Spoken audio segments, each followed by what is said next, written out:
જય સ્વામિનારાયણ. કોષ વિભાજન અને કોષ ચક્ર 10મા ચેપ્ટરમાં આપણે કોષ વિભાજનના જે મુખ્ય બે પ્રકાર આવે છે એ બે પ્રકારમાં આપણે અગાઉ સંભાજન વિશે વાત કરી. છેલ્લા લેક્ચરમાં અર્ધીકરણની થોડી આપણે શરૂઆત કરી હતી, કારણ કે અર્ધીકરણ એ સંભાજનની સરખામણીમાં ખૂબ લાંબી પ્રક્રિયા અને જટિલ પ્રક્રિયા છે.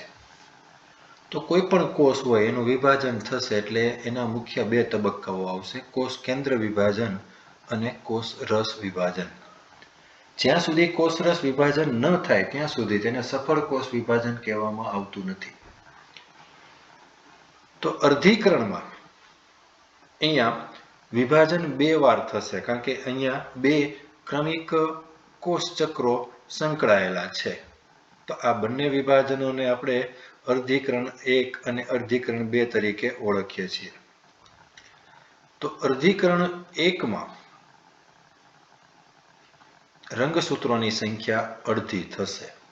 કે દાખલા તરીકે મનુષ્યનો કોષ હોય તો એ મનુષ્યના કોષમાં કુલ 46 રંગસૂત્રો એટલે કે 23 જોડ રંગસૂત્રો હોય, તો પહેલું વિભાજન થશે ત્યારે રંગસૂત્ર મૂળ માતૃકોષમાં હોય તેના કરતાં અડધા થઈ જશે. તો અડધી સંખ્યા એટલે કે જો મનુષ્યની વાત કરીએ તો 23 થશે. બીજું વિભાજન, તો બીજા વિભાજન દરમિયાન રંગસૂત્રની સંખ્યા છે એ સમાન રહેશે. એટલે કે જે એકવાર ઓલરેડી વિભાજન થઈ ગયું, 46 માંથી થયા 23.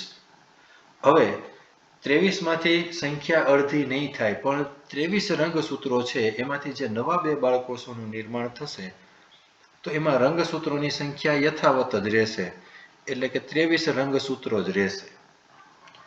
કારણ કે અર્ધીકરણમાં સંભાજનમાં એક વિભાજન થાય એટલે બે બાળકોષ બને, પણ અર્ધીકરણમાં બે વિભાજન થાય છે એટલે કુલ 4 બાળકોષોનું નિર્માણ થશે. જે આપણે આગળના લેક્ચરમાં થોડું ઘણું એની ચર્ચા કરેલી જ છે. હવે અર્ધીકરણ 1 પ્રથમ વિભાજન, તો આ બધી એની ઉપ અવસ્થાઓ આવશે. એ સંભાજનમાં આપણે જે રીતે એના નામ આપેલા છે એ જ પ્રકારે આવશે: પૂર્વાવસ્થા, ભાજનાવસ્થા, ભાજનોત્તરાવસ્થા અને અંત્યાવસ્થા. આ 4 મુખ્ય ઘટનાઓ પૂર્ણ થાય એટલે એક કોષ કેન્દ્રનું વિભાજન થશે. પણ અહીંયા આપણે વિભાજન 2 કીધા છે કે અર્ધીકરણમાં 2 વિભાજન થશે.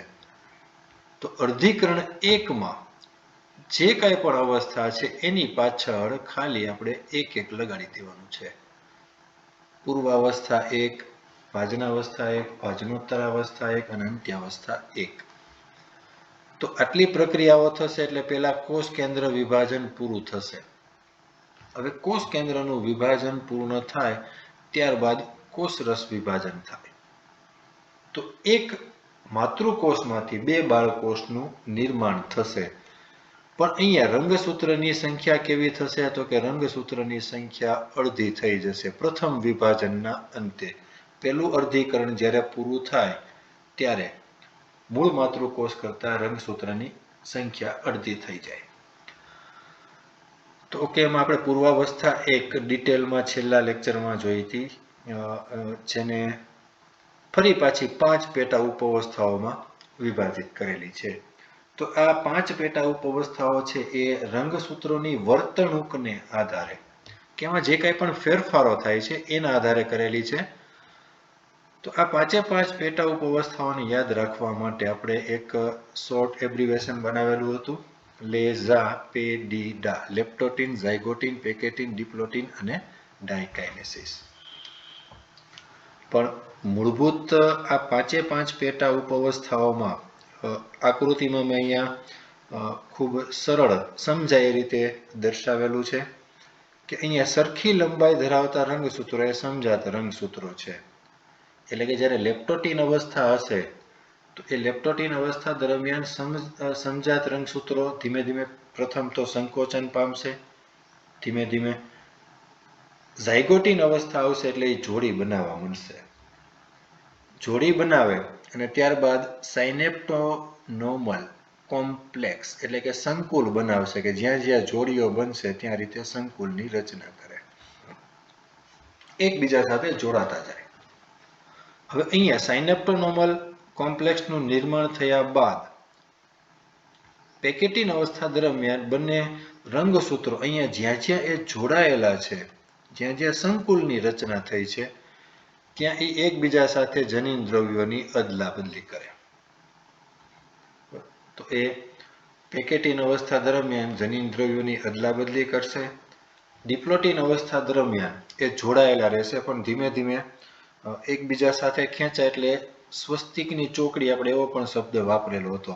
તો અહીંયા તમે જોઈ શકો કે જે રચના બનશે ચોકડી જેવી, બરોબર, અહીંયા ચોકડી બની, તો છૂટા પડે ત્યારે ત્યાંથી જોડાયેલા હોય તો એ ચોકડી જેવી રચના બને એટલે એને કહેવાય છે સ્વસ્તિકની ચોકડી. ત્રીજી આકૃતિમાં સંપૂર્ણપણે મેં મુક્ત થયેલા રંગસૂત્રો દર્શાવેલા છે. તો આ બધે જ્યાં જ્યાં એકબીજા સાથે ક્રોસ થાય એને કહેવાય છે સ્વસ્તિકની ચોકડી.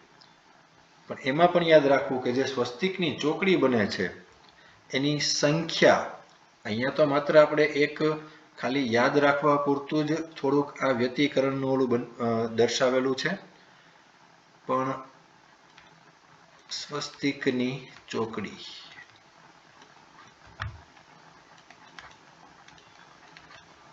ની સંખ્યા, આવું એમસીક્યુમાં પણ પૂછી શકાય કે સ્વસ્તિકની ચોકડીની સંખ્યા, કે કયા રંગસૂત્રમાં કેટલી ચોકડીઓ બને, તો એ ક્યારેય એની સંખ્યા નિશ્ચિત હોતી નથી.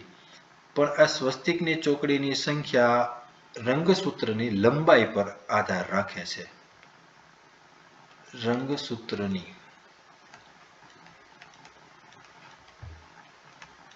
લંબાઈ પર આધારિત. જેમ રંગસૂત્રની લંબાઈ વધુ તેમ ચોકડી વધુ બને, એટલે એની સંખ્યા વધારે હોય. જેમ રંગસૂત્ર નાનું હોય એટલે કે ટૂંકું હોય તો તેમાં ચોકડીની સંખ્યાઓ ઓછી બનશે. તો આ મુદ્દો પણ એક ખાસ ધ્યાન રાખજો કે સ્વસ્તિકની ચોકડીની સંખ્યા કોના ઉપર આધારિત હોય, તો એ હંમેશા રંગસૂત્રની લંબાઈ પર આધારિત રહેશે. તો છેલ્લે ડિપ્લોટીન અવસ્થા આવશે. તો ડિપ્લોટીન અવસ્થા દરમિયાન રંગસૂત્રો છૂટા પડે છે, પણ જ્યાં જોડાયેલા હોય, કે જ્યાં સાયનેપ્ટોનોમલ કોમ્પ્લેક્સ એટલે કે પુનઃસંયોજિત ઘંટિકાનું નિર્માણ હતું, કે જ્યાં એકબીજાના સાથે રંગસૂત્રો જોડાયેલા છે ત્યાં જોડાયેલા દેખાય. છેલ્લી અવસ્થા આવશે ડાયકાઇનેસિસ. તો સંપૂર્ણપણે તે જોડાણ સ્થાનેથી પણ છૂટા પડશે. એ છૂટા પડશે એટલે હવે જે છેલ્લા આ ડાયાગ્રામમાં દર્શાવેલું છે એ પ્રમાણે રંગસૂત્ર દેખાશે. પણ આ પહેલી આકૃતિ છે એ મૂળ જે સમજાત રંગસૂત્રો, આ વ્યતિકરણ પહેલાનું છે, અને આ બીજી આકૃતિ છે એ વ્યતિકરણ થયા પછીની છે. તો અહીંયા તમે સ્પષ્ટ જોઈ શકો છો કે અહીંયા દરેક જગ્યાએ જનીન દ્રવ્યોની એકબીજા સાથે અદલા બદલી થયેલી છે, એટલે કે નવું જનીન સંકુલ રચાય છે, કે જે ઉત્સેચક દ્વારા નિયંત્રિત હોય. અને એ ઉત્સેચક એમાં આવશે રીકોમ્બિનેસ. એ પણ એમસીક્યુ માટે અગત્યનું છે, તો ખાસ યાદ રાખજો કે જ્યાં જ્યાં જનીન દ્રવ્યોની અદલા બદલી થશે ત્યાં રીકોમ્બિનેસ ઉત્સેચક એ અગત્યનો ભાગ ભજવશે. તો આટલી 5 જે પેટા ઉપઅવસ્થાઓ આવશે એમાં ખાલી જે કાંઈ પણ ઘટના બને છે એમાં મૂળભૂત રીતે એક જ વસ્તુ બને છે કે સમજાત રંગસૂત્રો એ એકબીજાની નજીક આવે, જનીન દ્રવ્યની અદલા બદલી કરે અને છેલ્લે એ એકબીજાથી છૂટા પડશે. પણ ત્યારબાદ આખું નવું જનીન સંકુલ રચાશે. તો આ પૂર્વાવસ્થા 1 નો આખો સાર હતો. હવે અહીંયાથી આપણે આગળ વધીએ ભાજનાવસ્થા 1. પૂર્વાવસ્થા પછીની બીજી અવસ્થા આવશે ભાજનાવસ્થા. પણ અહીંયા અર્ધીકરણ 1 છે એટલે આપણે એને કહેશું ભાજનાવસ્થા 1. તો ભાજનાવસ્થા 1 માં થોડું સંભાજનની જે આકૃતિ છે તમે જો રિકોલ કરશો તો યાદ આવશે કે જેમાં રંગસૂત્રની ગોઠવણી. હવે અહીંયા રંગસૂત્રની જે ગોઠવણી છે એમાં ફેરફાર આવશે. અહીંયા હવે આપણે ડાયકાઇનેસિસ દરમિયાન ઓલા મુદ્દાઓની નોંધ કરી છે કે કોષ કેન્દ્ર પટલ, કોષ કેન્દ્રિકા સંપૂર્ણપણે બધું અદૃશ્ય થઈ જશે. બંને તારા કેન્દ્રો વિરુદ્ધ ધ્રુવ પર ગોઠવાઈ ગયેલા હોય અને બંને દ્વિધ્રુવીય ત્રાકનું નિર્માણ કરશે. આ બધી પ્રક્રિયા છે ને એ સામાન્ય જ રહેશે જે આપણે સંભાજનમાં જોઈ હતી એ પ્રમાણે. એટલે બહુ આમાં જાજુ યાદ રાખવા જેવું છે નહીં. સંભાજનની જેમ જ આવશે, કારણ કે અર્ધીકરણ 2 છે એ સંભાજન જ છે જે આપણે આગળ ભણી ગયા એ પ્રમાણે. પણ હવે મૂળ વસ્તુ છે એ રંગસૂત્રની ગોઠવણી. તો અહીંયા આપણે વિષુવવૃત્તીય પ્રદેશમાં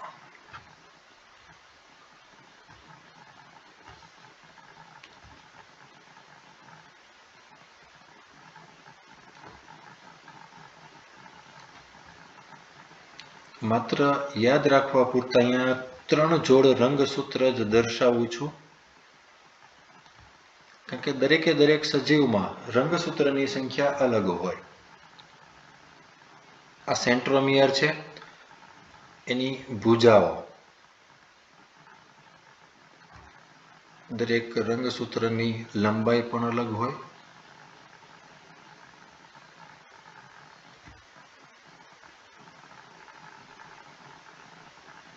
મેટાસેન્ટ્રિક, સબમેટાસેન્ટ્રિક.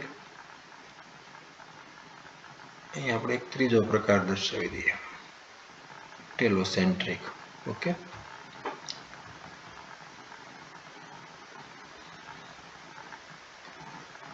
આ થઈ ગયા સબમેટાસેન્ટ્રિક.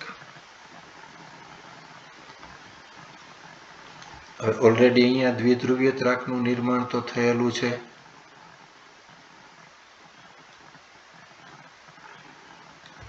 તો અહીંયા દરેકે દરેક જે સેન્ટ્રોમિયર છે, સેન્ટ્રોમિયરના કાઇનેટોકોર સાથે દ્વિધ્રુવીય ત્રાક છે એ જોડાઈ જશે.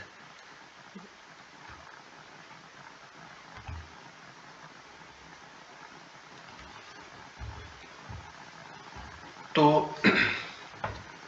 અહીંયા જે મધ્ય ભાગ આવશે એ મધ્ય ભાગને કહેવાય છે વિષુવવૃત્તીય તલ અથવા તો ભાજન તલ, કે જ્યાં રંગસૂત્રની ગોઠવણી થાય. ભાજન તલ.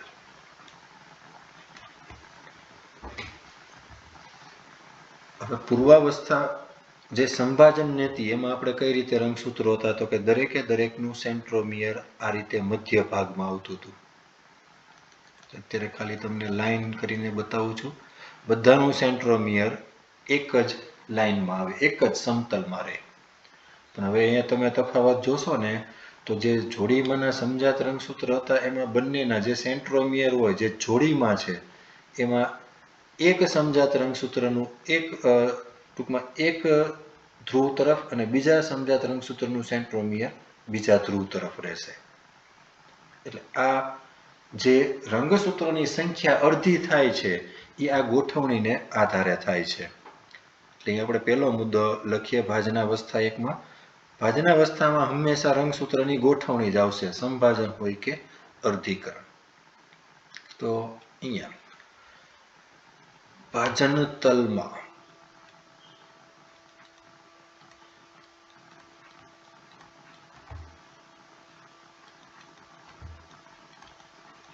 રંગસૂત્રો જોડીમાં ગોઠવાશે.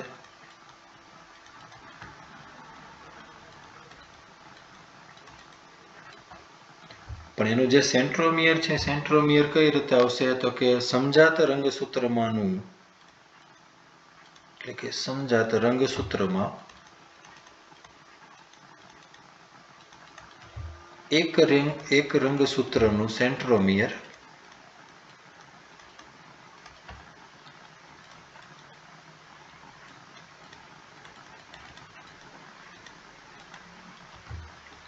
એક ધ્રુવ તરફ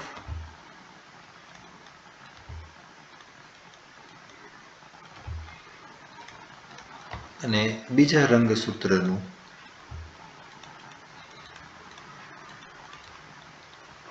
સેન્ટ્રોમિયર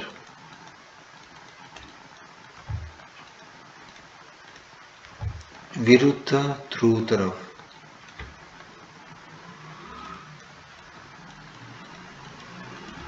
ગોઠવાય છે.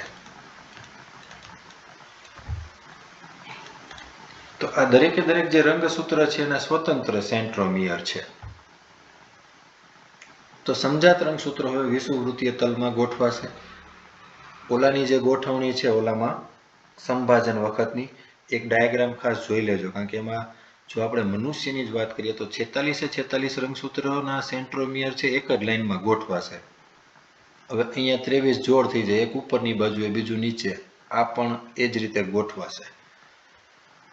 તો આ ગોઠવણી થાય એટલે આ ભાજનાવસ્થા એક અહીંયા પૂર્ણ થશે. હવે ત્યારબાદ આવશે ભાજનોત્તરાવસ્થા.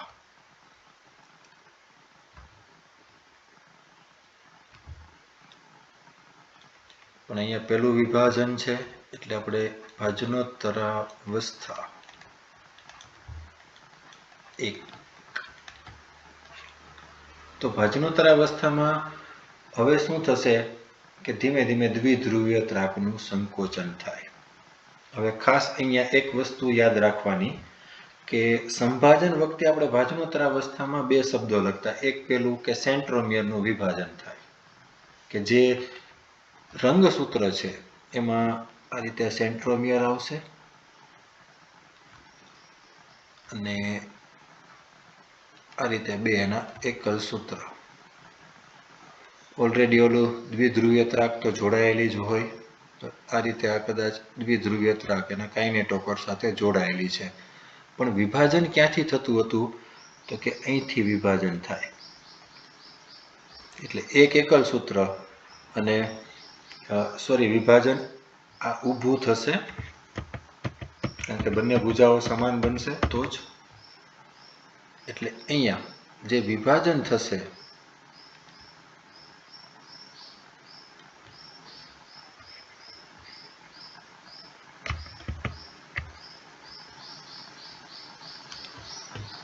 આ રંગસૂત્ર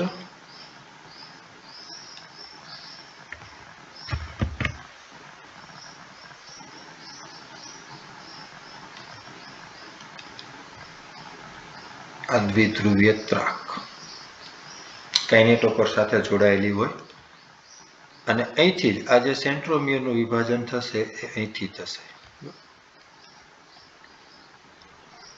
આ બે ભાગમાં અહીંથી વિભાજિત થાય. એટલે હવે આ રંગસૂત્રની રંગસૂત્રિકા છૂટી પડે, આ પણ છૂટી પડે, એટલે બે સમાન જ થઈ જશે લંબાઈમાં. કારણ કે ક્યારેક એવું થાય કે જો સબમેટાસેન્ટ્રિક રંગસૂત્ર હોય તો એનું જો અહીંથી વિભાજન થાય તો બંનેની રંગસૂત્રની લંબાઈમાં ફેરફાર આવશે, પણ એવું લગભગ બનતું નથી ક્યારેય. આ જ રીતે વિભાજન થશે એટલે બંને રંગસૂત્રિકાઓ એ રીતે જ જુદી પડશે. તો અહીંયા સેન્ટ્રોમિયરનું સંભાજન વખતે વિભાજન થતું હતું, પણ હવે આ ભાજનોત્તરાવસ્થા એકમાં સેન્ટ્રોમિયરનું વિભાજન થશે નહીં, કારણ કે આ દ્વિધ્રુવીય ત્રાક છે એ દરેકે દરેક જે સમજાત રંગસૂત્રમાંનું સ્વતંત્ર સેન્ટ્રોમિયર છે એની સાથે સંપૂર્ણ રીતે જોડાયેલી હોય. આમાં શું થતું હતું કે બંને ધ્રુવ ઉપરથી જે દ્વિધ્રુવીય ત્રાક નીકળે છે એ એક જ સેન્ટ્રોમિયર સાથે જોડાય, આમાં અલગ થશે. એક રંગસૂત્ર સાથે ઉપરનું જે દ્વિધ્રુવીય ત્રાક છે એ જોડાશે, નીચેના રંગસૂત્રમાં નીચેની તરફનું જે દ્વિધ્રુવીય ત્રાક છે એ જોડાશે.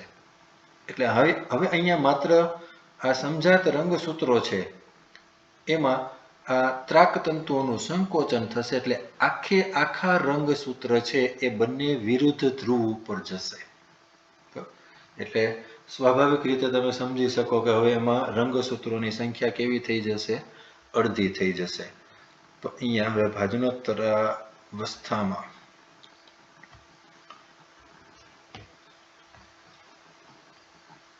આકૃતિ દોરી લઈએ પેલા. એટલે કે પેલા દ્વિધ્રુવીય ત્રાકનું સંકોચન થાય. અહીંયા બંને વિરુદ્ધ ધ્રુવ પર તારા કેન્દ્ર,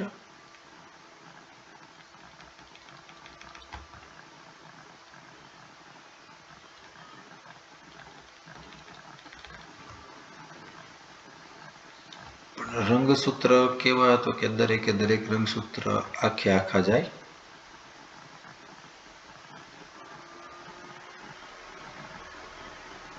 સબમેટાસેન્ટ્રિક, મેટાસેન્ટ્રિક એ જ રીતે અહીંયા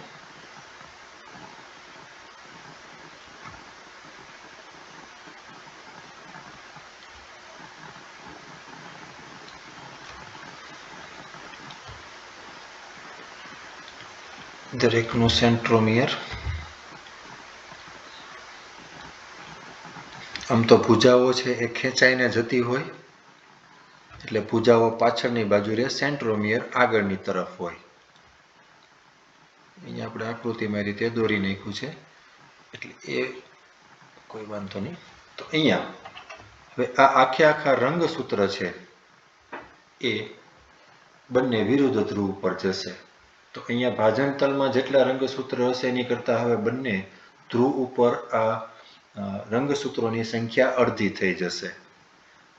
તો એ પણ એક ખાસ યાદ રાખજો. એટલે અહીંયા આપણે લખીએ કે હવે દ્વિધ્રુવીય ત્રાક જે બનેલી છે એમાં સંકોચન આવશે એટલે દ્વિધ્રુવીય ત્રાકનું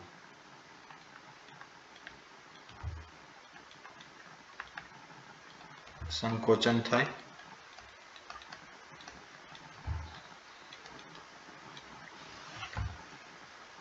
એટલે હવે જે આખું સેન્ટ્રોમિયર છે એની સાથે બે એકલ સૂત્રિકાઓ બંને વિરુદ્ધ ધ્રુવ ઉપર જશે. એટલે કે સમજાત રંગસૂત્રમાંથી હવે જે જોડી હતી એ જોડી તૂટી જશે. એટલે હવે સ્વતંત્ર રંગસૂત્રો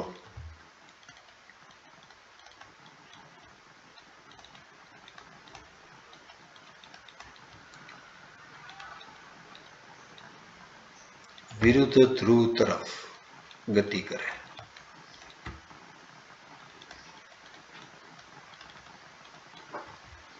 અંત ભાગમાં બંને ધ્રુવ પર કેટલા રંગસૂત્રો એકઠા થશે?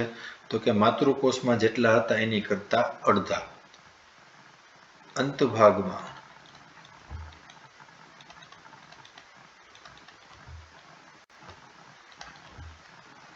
બંને ધ્રુવ પર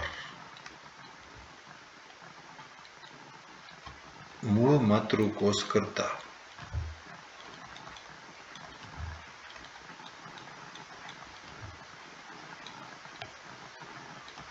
અડધા રંગસૂત્રો એકઠા થાય અથવા ભેગા થાય. આમાં બીજું નામ નિર્દેશનનું તમે ખાસ ધ્યાન રાખજો.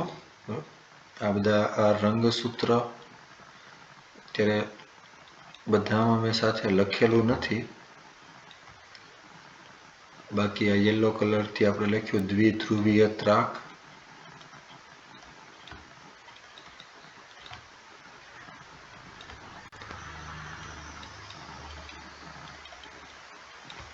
તારા કેન્દ્ર. ઓકે, આ પણ એક ખાસ યાદ રાખજો. તો અહીંયા બંને વિરુદ્ધ ધ્રુવ ઉપર રંગસૂત્રો પહોંચશે. જે જોડીમાં હતા એ અડધા અડધા થઈ ગયા. હવેની જે અવસ્થા આવશે એ અંત્યાવસ્થા 1.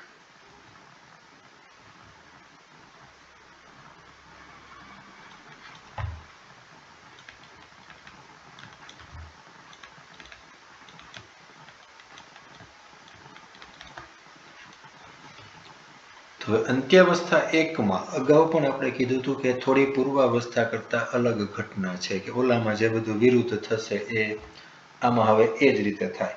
કે દાખલા તરીકે પૂર્વાવસ્થામાં રંગસૂત્રોનું સંકોચન શરૂ થાય, આમાં વિસ્તરણ થાય, કોષકેન્દ્ર પટલ અને કોષકેન્દ્રિકા અદૃશ્ય થાય. તો અહીંયા અંત્યાવસ્થામાં કોષકેન્દ્ર પટલ બનશે, કોષકેન્દ્રિકા બનશે. એક જ કોષમાં બે કોષકેન્દ્રો હોય એવું દેખાશે. દ્વિધ્રુવીય ત્રાક અદૃશ્ય થાય. આ બધી જ ઘટનાઓ અંત્યાવસ્થા 1માં બનશે. તો એની જો આપણે આકૃતિ દોરીએ તો આ રીતે જ દેખાશે. બે કોષકેન્દ્રો બની જશે.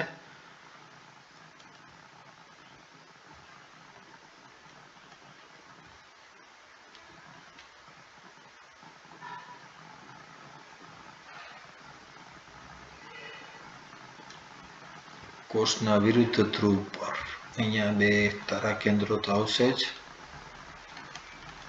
જ્યાં હતા ત્યાં.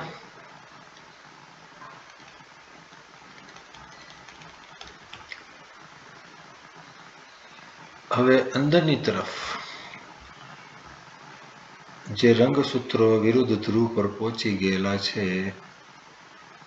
ત્યાં નવા કોષ કેન્દ્રનું નિર્માણ થાય. કોષ કેન્દ્ર આવી ગયું, અંદરની તરફ રંગસૂત્રો,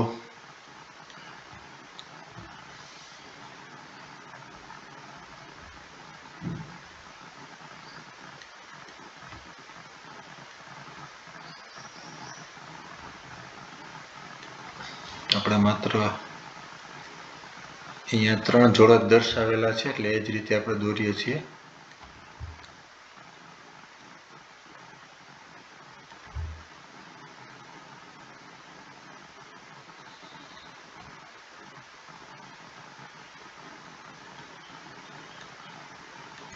દ્વિધ્રુવીય ત્રાક અદ્રશ્ય થશે. હવે 2 કોષ કેન્દ્ર પટલ બની ગયા.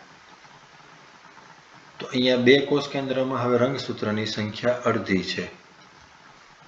તો અહીંયા બાકી બધી અંગિકાઓનું નિર્માણ થશે, એ બધું આવશે. જે આગળ સંભાજનમાં જે પણ ઘટનાઓ જોઈ છે એ બધી જ ઘટનાઓ અહીંયા બળશે. પણ મૂળ વાત છે એ રંગસૂત્રની સંખ્યા અડધી થાય છે એ જ છે. તો હવે બંને વિરુદ્ધ ધ્રુવ પર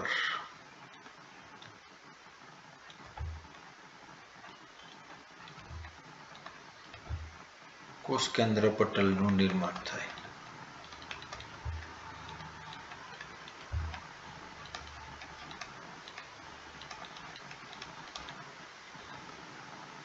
એવી જ રીતે કોષ કેન્દ્રિકા બનશે.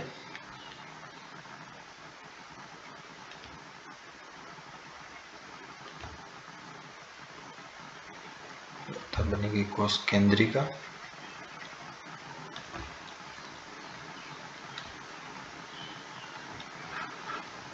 કોષ કેન્દ્રિકાનું નિર્માણ થાય.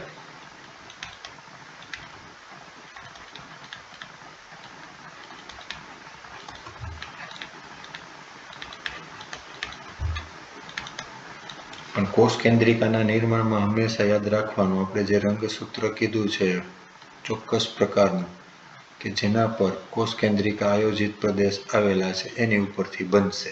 આને કહેવાય સેટેલાઇટ ભુજા. અહીંયા કોષ કેન્દ્રિકા આયોજિત વિસ્તાર આવેલો હોય તેના દ્વારા કોષ કેન્દ્રિકાનું નિર્માણ થશે.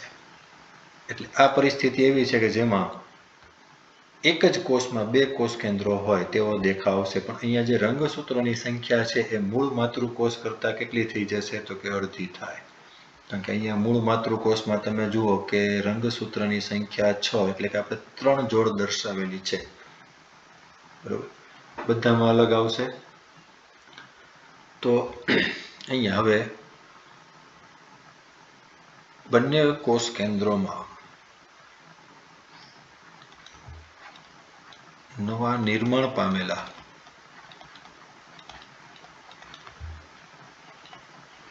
બંને કોષ કેન્દ્રોમાં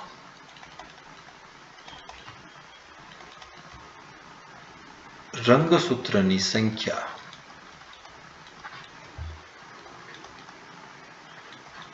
મૂળ માતૃકોષ કરતા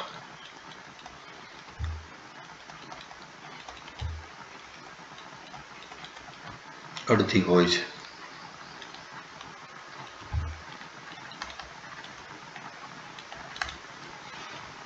આ સૌથી અગત્યની વસ્તુ છે, કારણ કે આના કારણે તે પેઢી દર પેઢી જે રંગસૂત્રોની સંખ્યા જળવાઈ રહેશે એ જળવાઈ રહેશે. બાકી નામ નિર્દેશનમાં તારા કેન્દ્ર, આ રંગસૂત્ર, કોષ કેન્દ્રિકા, કોષ કેન્દ્ર પટલ, એ તો તમને ખ્યાલ જ છે, તો એ પણ યાદ રાખજો. છેલ્લી ઘટના બનશે, 4 બની ગઈ પછી સંપૂર્ણ કોષ વિભાજન ક્યારે કહેવાય? કે જ્યારે કોષ રસનું વિભાજન થાય ત્યારે. પણ એ વનસ્પતિ કોષમાં અને પ્રાણી કોષમાં આપણે અલગથી જ વાત કરી હતી.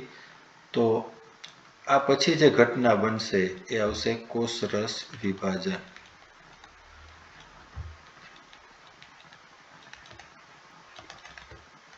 તો આ કોષ રસ વિભાજનને અંતે એક માતૃકોષમાંથી 2 બાળકોષનું નિર્માણ થશે. તો કોષ કેન્દ્રને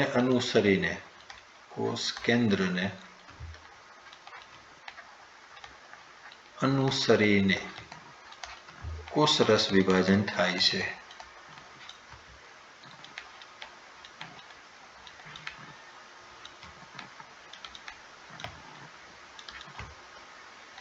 અને એક માતૃકોષમાંથી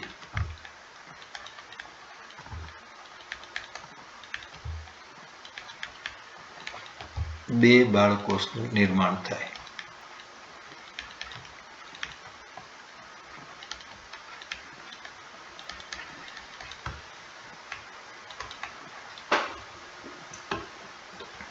અહીંયા જે આપણે દર્શાવેલા છે એ હવે સ્વતંત્ર બે બાળકોષો બની જશે, એટલે કે આ રીતે આવશે.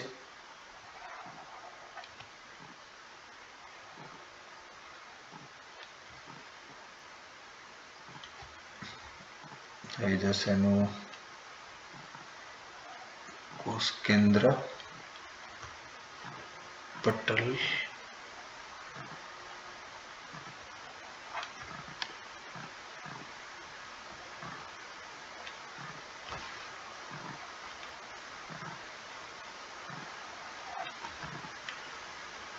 દ્વિસ્તરીય આવરણ ધરાવે. હવે અંદર જે રંગસૂત્રો છે એ જ રીતે આવશે જે ઉપર દર્શાવેલું છે એ પ્રમાણે. તો એ ધીમે ધીમે વિસ્તરણ પામશે થોડા.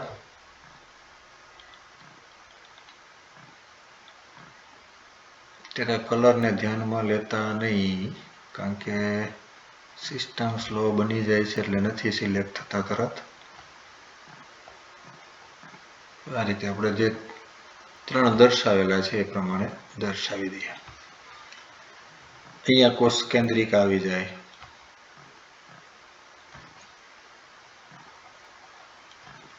ઓકે, તારા કેન્દ્ર આવશે.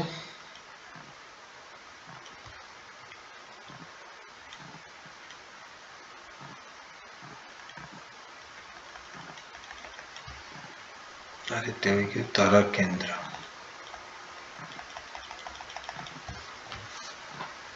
તો પ્રથમ વિભાજન પૂર્ણ થાય એટલે બે નવા બાળકોષોનું નિર્માણ થશે. આ રીતે